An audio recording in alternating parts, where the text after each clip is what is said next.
Shout out to Bring Our Q, Julius, you legend. We're going to do a joint interview, yeah? Yeah, we'll do a joint interview, Julius. Thanks for the support. You're a legend. From your girls, Raven and Ellie. Welcome to the motherfucking relay. We're covering today's top boxing news. Ow!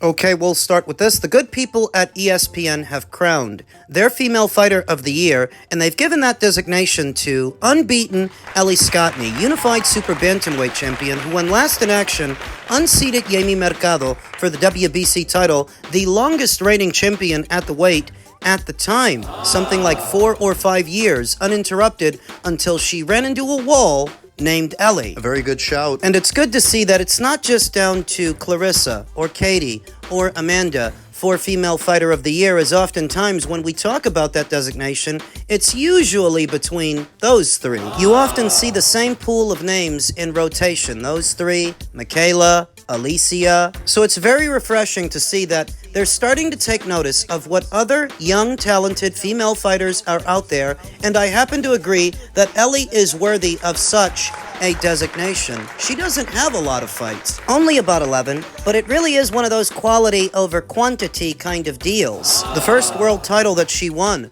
was from then IBF champion Shernika Johnson, a victory that's aging beautifully as Shernika currently holds all the belts at 118, though before that, Ellie Scotney beat her for the IBF title, then proceeded to beat unbeaten Sigolene Lafarve for the WBO, and more recently, Jamie Mercado for the WBC. Currently only one belt away from becoming the inaugural undisputed super bantamweight champion. There's never been one before her when she squares off against WBA champion Mayeli Flores next year. There are not a lot of situations where I would have advised a female fighter to leave Matchroom for any other promoter, but MVP has become the flagship promotion for most any female fighter in the world, and now that Ellie Scotney is with them, she's getting even more exposure on bigger stages, bigger platforms even than she was fighting on over there at Matchroom. So all the pieces are falling into place. Now it's a very nice feather in her cap if she can become the very first undisputed super bantamweight champion by collecting all the marbles at 122. Though in terms of profile, many will not be familiar with her opponent, WBA champion Mayeli Flores of Mexico. I happen to think that if Ellie gets the job done, and I think she's going to, she should probably stick around a while longer, long enough to fight Skye Nicholson. The reason for it is that Skye still is one of the more recognizable faces and fighters in women's boxing, whether you like her or not. And in boxing, familiarity is quite important. There are many good fighters that fly low under the radar, and for that reason, they're not often appreciated, whereas the familiar faces, the somebodies, as it were, that will take you places. There's a legitimate argument that beating Skye Nicholson might be more of a blip on the radar than just becoming undisputed, than really anyone that Ellie has beat so far. And I happen to think in doing so, she would get an instant profile boost. It's worth something. And beyond that, she could easily move up to the featherweight division and challenge IBF champion Nina Menka for her blue belt. Upon moving up, I think Ellie can beat Nina. I think Ellie can beat a lot of people, and with MVP in her corner, she's the proverbial A-side to those fighters, to Skye Nicholson, to Nina Menka. It's a situation where they would have to cross the street over to MVP for that opportunity, as it would be as much an opportunity for them as it would be for Ellie. Closing out the year strong as ESPN's Female Fighter of the Year, very much worthy of that designation. Congratulations to her, and I happen to think next year will be even bigger and better for Ellie. Catford. In men's welterweight news, veteran trainer Joe Goossen is in Mario Barrios' corner for the Ryan Garcia fight after having worked with Ryan Garcia. What do you call a love triangle in boxing? A glove triangle? Joe Goossen is 72 years old and has been inducted into the International Boxing Hall of Fame and has a comfortable analyst gig for Prime Video pay-per-view fights. Yet, What the veteran trainer lives for is the 6 days a week grind of opening his gym in the San Fernando Valley section of Southern California, sculpting fighters and feeling infused by their youthful enthusiasm for the upcoming fight for life. I'm really preoccupied with the work of today, tomorrow, and the next day, and I don't think past that. Goossen told Boxing Scene this week, I love going to the gym. I do not ever want to retire, to tell you the truth, because I enjoy what I do. Keeps you going. They say the number one killer of old people is retirement, but if you still have a job to do, you tend to stick around so that you can do it. It keeps me feeling as youthful as you can be at 72. It keeps me moving. I have the enjoyment of hanging out with the guys who think like me, athletes who love the sport, who are active. We hang out a lot. I haven't worked out with anyone over 30 since I started. The whole mindset in the gym is youthful, and it keeps me in that mind. I may look 72, but I don't feel like it. This keeps me in shape. Goossen now has taken on one of the most unique assignments of his career, inheriting the WBC welterweight champion Mario Barrios from trainer and manager and friend Bob Santos, and preparing Barrios for a February 21st Prime Video main event title defense versus former Goossen fighter, the popular three-time challenger Bryan Garcia. Goossen cornered Garcia 27 for 3 fights, including his WBA lightweight title fight in 2023 versus unbeaten Gervonta Davis, who knocked out Garcia in the 7th round. Following the loss, Garcia cut ties with Goossen, a time-honored adjustment fighters often take that leaves the implication someone other than them is to blame. If anyone understands that part of the game, it's Goossen, a member of one of boxing's most powerful families that counts his late brother, Hall of Fame promoter Dan Goossen, brother-in-law and TGB Promotions head Tom Brown, and TGB executive Brittany Goossen Brown. Guiding Barrios towards the Garcia fight may seem to offer material for a nearby Hollywood script, but Goossen isn't feeding the story. Listen, you'd be vowing revenge over every other week in this sport if you took that stance, he said. I harbor no ill will towards any fighter. I've never really wanted revenge on anybody in or outside the ring. The reason for it is that fighters hopping from one trainer to another happens all the time in the sport. To the unaffiliated, it may seem like something from a Hollywood script, but to those who know this sport, they know happens all the time. Look, Ryan used my gym a couple of months ago to do some publicity with some young YouTuber. I've spoken to Ryan. Over the past couple of years, since we stopped working, I hold no ill will. When everything is said and done, it's a business. It's not healthy to vow revenge. I just want to win. It was actually Bob Santos who suggested Barrios shift to Goossen, following the San Antonio fighters' back-to-back draws versus Abel Ramos on the 2024 Jake Paul versus Mike Tyson undercard, and against 47-year-old Manny Pacquiao.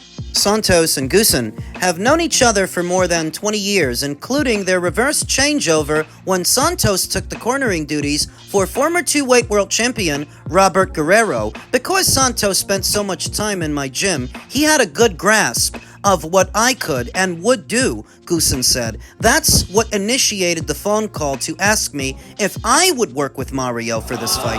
Of course I would. There was no hesitation there. So it's just business as usual for Joe Goossen, but is it business as usual for Ryan? Is he not taking it personal that the guy who used to corner him is now cornering a guy who wants to beat him? Mario Barrios, who has only lost to former unified welterweight champion Keith Thurman and only been stopped by Gervonta Davis. But the draws have conjured questions about whether he's plateaued and ripe to surrender his glamour belt. He's a really good fighter. You can go back and see that in his best performances. There's a lot of talent there. And without being too specific, I think sometimes a new system, a new way, can light a fire under a guy, Goossen said of Barrios. And I see that with Mario, how he's really motivated. There's not anything I ask him in the gym that he's not willing to do. He's a great listener. We're working on the game plan. We're tightening the screws on everything, and we're working on correcting his flaws and upping his game, upping his output. One of the criticisms of Barrios showing versus 8-weight world champion and Hall of Famer Manny Pacquiao was that the champion was too differential, too respectful of the legend. To the point where people thought the fight was fixed. To the point where people thought Mario was instructed to carry the old-timer. Because there were long spells where Mario wasn't doing much of anything, allowing Manny to tee off and put punches together, where Manny's in his late 40s. Mario's the bigger, younger man. He should be the one throwing punches in bunches. But he wasn't. He can't be too nice. He's a world champion, Goossen answered. Just because he's not overly aggressive out of the ring or at press conferences is an advantage in a way because he doesn't lose sight of his objective. He's under control. I understand what you're saying. Can everybody up their game, get more aggressive, and do more things? Yeah. There's always room for that type of improvement, but I think it goes hand in hand with the objectives of what we're doing in the gym. That will manifest itself. You will see more of the above, how we're working. You'll see a dramatic difference. Goossen said he doesn't believe he possesses a secret formula to defeat Garcia based on the knowledge he gained during their intimate hours training in the gym. Even if I hadn't trained Ryan, I've watched his fights before, and I've watched his fights since, Goossen said. You can get a very good idea of what Ryan does just from that. If there's one detail that stands out, it's Goossen's observation that Garcia has compromised his hellacious power left hand by moving up from lightweight up to welter, where he lost his May fight by decision to WBA champion Rolly Romero. When I talked about Ryan's power as I was training him, that was at 135. For that weight category, yes, devastating power. The PSI, pounds per square inch, was off the charts, Goossen said. He's at 147 now, and it happens all the time when guys move up. Their power can be very effective 2 weight divisions below, and then it can get moderated when you move up in weight. You've seen that with others fighting bigger guys. That being said, Ryan still hits very hard. Well, that is true. Fighters do lose something on the punch when they move up in weight. That's what usually happens. But bear in mind that Mario is a fighter who moved up in weight like Ryan moved up in weight. So what? So, it's not like Ryan is fighting a true welterweight, and it's not like Ryan is fighting a guy who's never been knocked out before. Mario actually has. I think that most people is still picking Ryan Garcia to win this fight in spite of his lackluster showing with Rolly earlier this year, if for no other reason than Mario Barrios' limitations as a fighter. He means well, but he is what he is, in tandem with Ryan potentially being juiced to the gills the next time we see him. You have to wonder who's going to handle the anti-doping testing for this fight, because with the World Boxing Council and their clean boxing program, VOTA is supposed to handle the testing, but VOTA is who Ryan blames for his dirty samples. So you're going to contract them to test you again after you spent so much time trying to make that their fault. We'll see. Even though Joe trained Ryan for a brief period, I don't view him being in Mario's corner as that being Mario's ace in the hole. As much as I don't like Ryan, I think he's a better physical specimen than Mario. Stronger, faster. Even having the inside track on Ryan via Joe Goossen, I don't think that's gonna help. I still have Ryan winning the fight. Men's super middleweight news, Terence Crawford opens up on retirement. I'm 38. That's old for boxing. Terence Crawford's decision to retire felt odd. The native Omaha Nebraskan looked as good as ever during his super middleweight win over Canelo Alvarez on September 13th. Yet, even after becoming the first male boxer in the four-belt era to be undisputed champion in 3 weight classes, he announced he's walking away. His reasons? One is simple. Age. I'm 38, Crawford told Aiden Ross, a popular online streamer. 38 is old in boxing. I've been in boxing since I was 7. The accumulation of wear and tear from rigorous camps over a long duration of time, many years, it all eventually catches up. That's why the old saying goes, in boxing, better to leave early than wait until it's too late. Get beat by some guy you probably would have beat in your younger years. Yeah, we often see that happen. Crawford, 42-0 with 31 KOs, considered trying his hand at middleweight, and Alvarez and his team revealed that their first and only priority would have been a rematch with Crawford. Ultimately, though, Crawford seems content. His trophy case already stacked to the brim, and in light of the fact that his resume has been largely the target of criticism over the years, he believes he'll never get the respect he deserves, no matter who he beats. I have nothing left to prove, Crawford said. I have nothing else to accomplish. What more can I do? They're not going to give me the credit. They're not. They made excuses for the Spence fight. They're making excuses for Canelo now. I've seen some people say that even though Canelo Alvarez is 1 or 2 years younger than Terence, because he's got more fights than Terence, more rounds in the bank, he's actually older. A convenient explanation for a decisive loss that services the ulterior motives of the Canelo Alvarez fans. They don't want to accept that Terence beat him. I believe that the merits of that evaluation will be tested upon Canelo Alvarez's return. That if he goes back to beating super middleweights like he was beating them before, you can't tell me that he's too old for Terence, but not too old for these guys. Say he has a fight with a Hamza Shiraz or an Armando Resendiz. Bigger, younger fighters than Terence. Bigger and younger than Canelo. If Canelo beats them, where he could not beat Terence, what does that mean? That means that it didn't come down to wear and tear or age. Terence was just better. Age is a pretty lame excuse anyway, since Canelo is 1 or 2 years younger than Terence. 38, in a very general sense, is old for a boxer, save a heavyweight, since the heavyweights aren't very fast anyway, even the young ones, so the discrepancy in speed between them is often marginal. Guys standing in anywhere in between 6'4" to 6'7", weighing anywhere in between 240 to 270 aren't gonna be fast. That's also why even a hint of speed and suddenness in the heavyweight division goes a long way. Heavyweights perhaps have a bit more longevity than other fighters who campaign beneath them, save super middleweights, where 38, that is pretty old for a boxer. And what else is a bit of a hot take? A part of what made Terence Crawford's decisive win over Canelo possible is that Canelo is not built like a super middleweight, even though he proved that he could hang with the big boys up there over a long duration of time and unify all the belts in the process. Canelo himself was not built like a super middleweight with a super middleweight's frame, making it possible for Terence to out-hustle him. But if he didn't retire, and he stayed there, and he fought true super middles, not little guys who moved up, he could have his hands full with a Kevin Lele Sajo, with a Christian Mabili. It could be difficult and awkward to get within striking distance of a Shiraz, of a Pacheco.